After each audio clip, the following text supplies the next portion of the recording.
हाल ही में ई टाइम्स को दिए इंटरव्यू में रवीना टंडन ने इस बात का खुलासा किया है कि कैसे उनके लिए उस वक्त धर्म संकट की स्थिति बन गई जब बॉनी कपूर श्रीदेवी के साथ शादी करने के लिए मोना कपूर को तलाक देने जा रहे थे।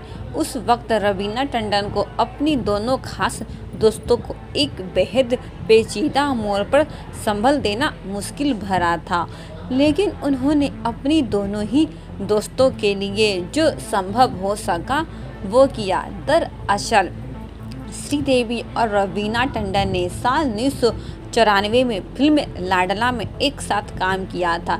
इस दौरान दोनों के बीच अच्छी दोस्ती हो गई थी।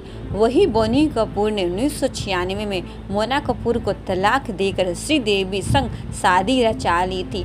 रवीना और उनके पति अनिल ठंडानी दोनों ही मोना और बॉनी को अच्छे से जानते थे और दोनों को घर में भी आना जाना था। इस मोड़ के बावजूद रवीना ने मोना और श्रीदेवी दोनों के साथ उनके निधन तक रिश्ते बनाकर रखे थे। मोना का साल 2012 में कैंसर की वजह से निधन हो गया था। वहीं श्रीदेवी साल 2018 में दुबई के एक होटल रूम में मृत हालात में मिली थी।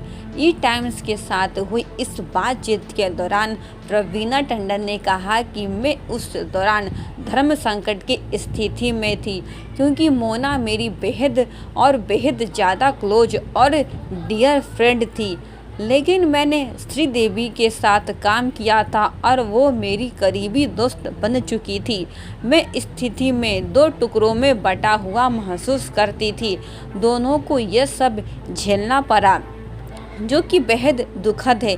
हमने तो बेहद खूबसूरत आत्माओं को वक्त से पहले खो दिया।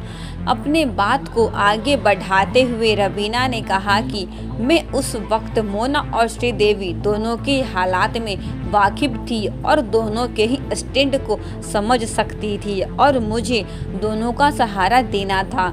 लोगों के निजी जीवन और फैसलों को लेकर आप दखल अंदाजी नहीं कर सकते, लेकिन आपको उनके मुश्किल वक्त में साथ देना होता है।